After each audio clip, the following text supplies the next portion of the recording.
Wanta sahin argamu Batera kagoftani Olamoon addunyaa kana Buleka daddabala Ormaanni isaa hoosamiidha Namni maaliif ilaala Maalumee ati gidduu galii Deegamuun lafaa kanarraa Jaraandaa walaa bubbulee Harki kee mormuuf qoricha Lollee furmaataaf seenaa Kan walii keenyaatti beekne Kaaniin aadanii gungumaa Jireenya lafaa jiraata Miituun daalchi kanaati mee Daa'imman guddinaaf deemanii galmaan ga'an karaa irratti saafeloota hedduu dhume.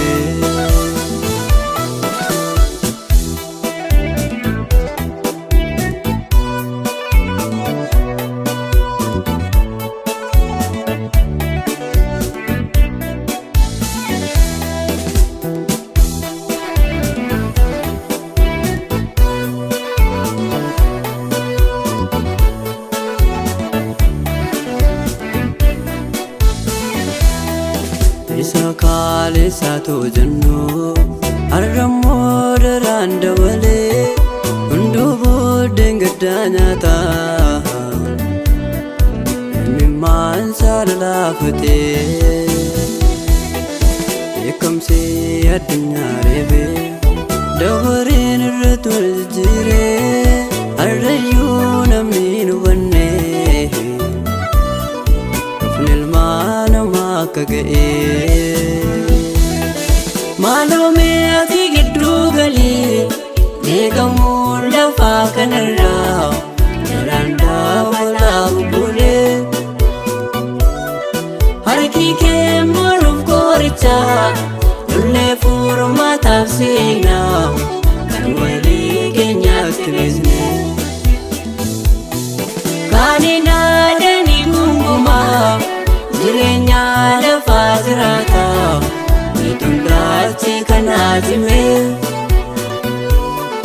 Daa'imman guddinaaf deemanii galmaan ga'an karaa irratti saafeloota hedduu dhume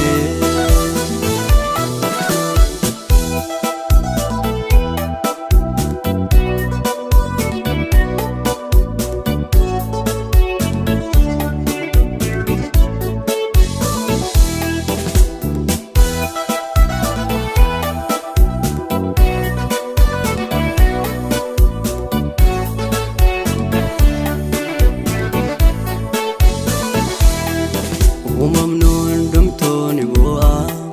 Guyyaatti mimmaan lolaasaa Maddii rakkoo kanaa maali Gooftaanoof kennee falasaa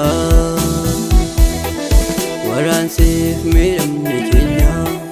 Nu haa ga'u yaa gooftaa Kottu mee samii mul'adhu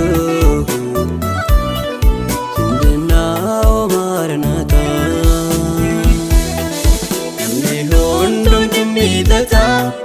Manchi daa'umsaan argamu